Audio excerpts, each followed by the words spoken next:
हापुड़ जनपद में एक कलयुगी पिता ने अपने बेटे के महंगे शौकों से परेशान होकर अपने सगे बेटे की 2 लाख रुपए की सुपारी देकर हत्या करवा दी और फिर अपने बेटे के शव को एक गाड़ी में रखवाकर मद्दापुर में छुड़वा दिया। हत्या के बाद सुपारी किलर और पिता फरार हो गए थे, जिनको पुलिस ने धर दबोचा। पुलिस ने हत्या करने वाले 3 हत्यारों को गिरफ्तार भी कर लिया है। जनपद हापुड़ के थाना सिंभावली क्षेत्र में 2 दिन पूर्व युवक की हत्या कर दी गई थी और शव को कार में छोड़कर हत्या आरोपी मौके से फरार हो गए थे। इस घटना का पुलिस ने खुलासा कर लिया है। मृतक के पिता ने ही अपने बेटे की हत्या कराई थी। पूछताछ में ऋषभ के पिता ने बताया कि ऋषभ मेरे व मेरी पत्नी के साथ अभद्र व्यवहार और मारपीट करता रहता था। इस कारण पिता ने परेशान होकर अपने पड़ोसी को अपने बेटे की सुपारी देकर हत्या करवा दी। करता था मेरे साथ, मेरी बीच के साथ गंदी गंदी गाली देता था, लड़की को ऐसे गाली देता। मैं बताने की शर्म आती है मेरे बताने को। घरवाली का हाथ तोड़ रखा है, चोट रहता है, टीवी LED सब कुछ तोड़ दिया, घर का तोड़ देता जी। इसका इबास में इलाज भी चल रहा है जी, सन 2014 से अब तक इलाज चल रहा है जी। जो आपका बेटा कितने साल का था? 20 साल का। तो मतलब कब से आप लोग परेशान थे इसके? हम कम से कम 2012 से परेशान थे। हमने 2 साल सोचा कि वाले ऐसे शैतानी कर रहा 2014 फिर बाद में मेंटल, पहले तो हम बालाजी ले गए थे, फिर हमने मेंटल में भर्ती करा था। वहाँ पे भी तोड़ फोड़ कर दी थी मेंटल हॉस्पिटल में।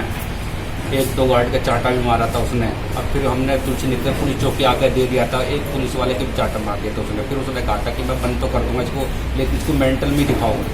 तो कोई महंगे शौक भी थे उसके? हाँ जी, जैसे स्कॉर्पियो मांगना, अभी मतलब बैंगना ली थी, बैंगना को कहता कि मेरे को शर्म लगती है इसमें बैठते हुए। एसेंट गाड़ी बिगड़े, मैं एसेंट लूँगा, एसेंट दिलवाली, तो अब कह रहा कि स्कॉर्पियो चाहिए मुझे। मेरी बेइज्जती लगती है इसमें, छोटी गाड़ी। तो अपने बेटे को मारने का ख्याल ही क्यों है आपके पास? जी मार पिटाई करता थी, नर्क बंद रखती जिंदगी। रात को जाता हूँ तो गिरेबान पकड़, ये भी फट गई थी, गिरेबान पकड़ के एकदम दे के मार देता जी। घर वाली को गर्दन पकड़ के एकदम दे के मारता है। परिवार में कौन कौन है आपके? जी परिवार में बेटी है, मिसेज है, मैं। और मारने की प्लानिंग कब से कर रहे थे? है जी, मारने की प्लानिंग कब से कर रहे थे? ये मतलब महीना 20 दिन से। एक घटना घटित हुई थी सिंभावली थाना क्षेत्र में। क्राइम ब्रांच की टीम और सिंभावली थाने की टीम ने मिलकर इसका बहुत ही मेहनत के साथ अनावरण किया है 24 घंटे के अंदर में। ये घटना पूरी इस तरह है कि इनके पिता हैं, जो मृतक के पिता हैं कमल चंद, ये अपने पुत्र से परेशान थे। इनका पुत्र के और इनकी पत्नी दोनों को मारपीट करता था। इनके बेटी के साथ भी संबंध अच्छे नहीं थे। मारपीट झगड़ा सबसे उसका आम चीज़ थी। शराब पीना, गलत आदतों का शिकार था। इनसे तंग होकर के इन्होंने अपने पास के एक पड़ोसी को, कमल नाम के व्यक्ति, कमल उर्फ सनी, इस व्यक्ति को उन्होंने 2 लाख रुपए की सुपारी दी थी कि उसे मारा जाए। फिर सनी इसे शराब पीने के बहाने, सनी क्योंकि इसका मित्र था, वो इसे लेकर के आया वहाँ से यहाँ तक। यहाँ पे इस जनपद का भी एक आदमी प्रमोद इस घटना में संलिप्त है। तो प्रमोद और सनी इनको लेकर के आए हैं जंगल में, वहाँ पे खाने पीने के बहाने से।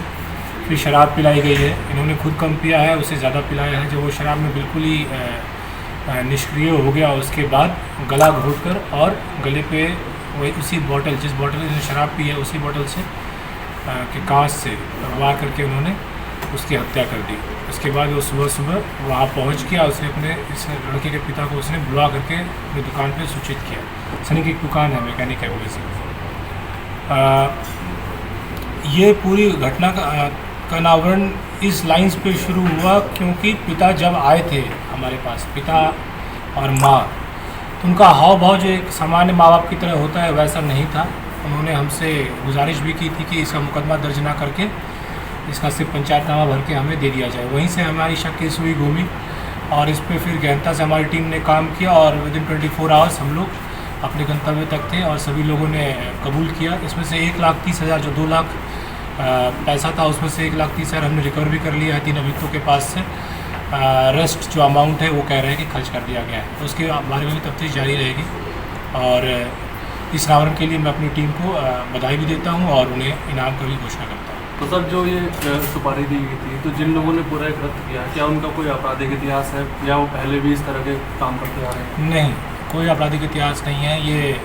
ये लोग आपस में जान पहचान थी इनकी। इनके पिता से भी कई बार बातचीत है इस लड़के की, मतलब एक कॉमन एक्वेंटेंस कह सकते हैं। उस दुकान पे आना जाना, इस बेटे से मित्रता थी क्योंकि हम उम्र टाइप था, और पिताजी से अच्छे संबंध थे क्योंकि वहाँ पे कारोबार बनवाने के लिए अपने आते थे। तो जिसकी हत्या हुई सर वो क्या करता था? कुछ नहीं करता था, वो लड़का कुछ नहीं करता था। उसकी आदतें बुरी थी, शराब पीने का आदी था, गलत मित्र थे। ये सब इस पे और गहनता से तफ्तीश करने की आवश्यकता है, उसके मित्र कौन कौन से थे। लेकिन फ़िलहाल जो हमारी इनिशियल तफ्तीश में हमें ये पता चला है कि वो कार्य कुछ भी नहीं करता था, कुछ भी कंस्ट्रक्टिव कार्य नहीं करता था, और इधर उधर घूमना दोस्तों के साथ। सिर्फ इसके एक बार कहने पे वो लड़का गाज़ियाबाद से इतनी दूर, लगभग 50 किलोमीटर दूर यहाँ पे आया सिर्फ शराब पीने के लिए। इसके बाद ये लोग का प्लान था कि गढ़गंगा की तरफ जाएंगे, वहाँ घूमेंगे। तो बेसिकली रात में विचरण करने वाला, बिना किसी कार्य के गलत कृत्यों वाला लड़का था।